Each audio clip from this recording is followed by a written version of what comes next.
What is up, guys? It is your boy Anecdotal, and I am back with another Endless Frontier video. And today, this video about raids, about guild boss raids, are for you new players and maybe even for you mid-game players.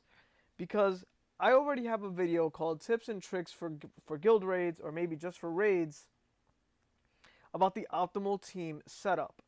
And this is what the optimal team setup is. And from my understanding, there are a lot of new players out there that don't have these units readily available and want to know, what can I possibly use for now for the meanwhile? Well, if you do have at least one, my number one suggestion would be is to use duplicates. By that I mean, if you already have one succubus, use a second. If you already have one fairy, use the second. You need to anyways. If you have more than one Valkyrie, definitely use one. And if you have more than one sorceress or sorcerer, use one. Or use two, is what I'm saying. Now, what do you want to use? I already said our skeleton warriors, elf warrior here, the boy with the archer, musketeers, and if they're ground bosses, orc warrior, if they're flying, the mage. Okay, so you have a whole lot of gems. You don't know where to use them, and you're thinking maybe I should go ahead and just evolve a random unit and maybe take them to T3. That would be just the worst idea. If you have the gems to spare and you don't have anybody in the normal team setup that you want here to create the optimal team, what you want to do is you want to unlock the skeleton warriors by going to buildings, guild barracks, undead barracks, and then spend the gems necessary to unlock the skeleton warrior. Because like I said, all of the DPS will come from here. So new players, don't get fooled by thinking you need to T3 a hero in order to do the most damage. You just need this guy right here, the skeleton warrior. So if you're looking for the best team setup, if he's not part of your team, the best troop there is for ground bosses, then you're not going to take out the boss like you want to. The DPS you have will be dramatically lowered.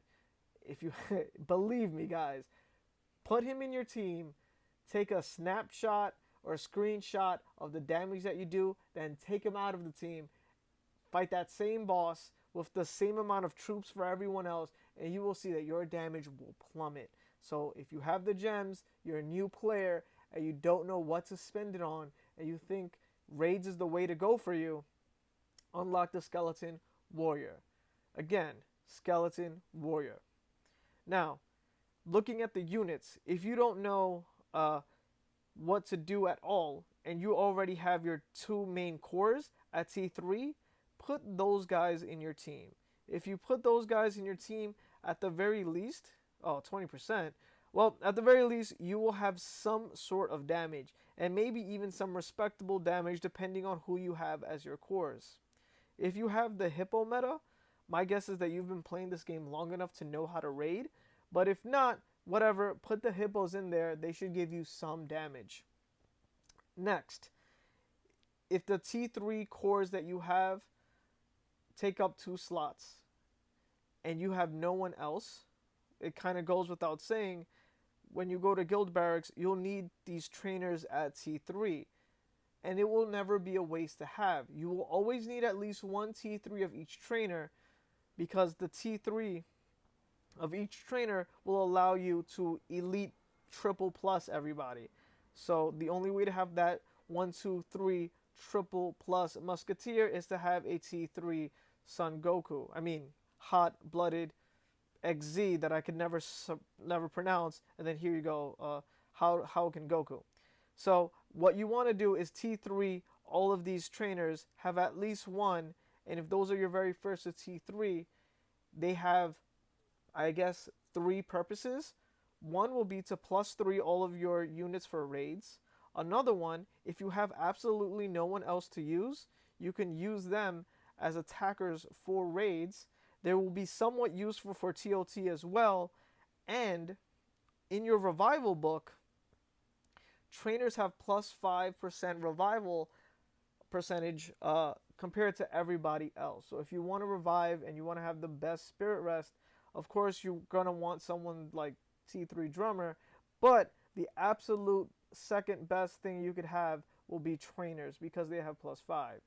I mean, slightly on top of that will be after you awaken pets, but if you're a mid gamer and beginner, then definitely you want to put those guys in your revival book along with, any dark archers that you may have. Now, first, any T3 core that you have, you can put on your team. Any duplicates of people here, that will increase the crowd control. Most bosses will try to slow you down, stun you, or knock you away. The more heroes that you have that will prevent that from happening, the better it'll be. So if you have more than one Valkyrie, you'll have 2 different heroes giving you a buff. I mean, after she dies, she buffs, but then that's it. If you happen to have another Valkyrie, that will be good. And if you do not have really great attack range, then if one Valkyrie is on one side and the other is in the opposite side, everybody will share that buff, which is great. So for you beginners out there, if you don't know how to raid and you need to find out what you can do for now, use duplicates, use your T3 cores, and use your trainers. And the most important thing, of course, is to get the skeleton warrior on your team. What is up, guys? So I thought it'd be a good idea to include a clip here of the optimal team. This is a team that you should all be aiming to have. Now, I've asked you before if you would like it rotated or if you want to see the entire thing, but need to tilt your head. So here it is, guys, the tilt your head version. If you want something different, go ahead and comment below that you would rather see less of the screen, have it be a little bit cut off, but not have to tilt your head. And if you don't mind tilting your head to see absolutely everything, then just let it be like this. So I actually wanted to keep it this way so that you can see how you are lessening the CC that's happening to your troops. So here we can see that when I get lucky and the sorceress gives me, 2 of the 3 totems, as long as it's not blue, that the CC is not occurring. There's no crowd control. They're not stopping me from attacking. The fairies with the wings are increasing my speed and making sure that I am pretty much doubling or even tripling my damage due to the movement speed, being able to run over to the boss when he shifts positions, and its attack speed, just being able to whack him over and over again with the sword, well, at least for the skeleton warrior. There are also the dragons on the upper right side. Since it's a ground boss, you can just rotate between each dragon to power up either people that are going to be shooting things, your range troops, or not. If you're new and you like this, if you're a mid gamer and you want to subscribe to me, then do it.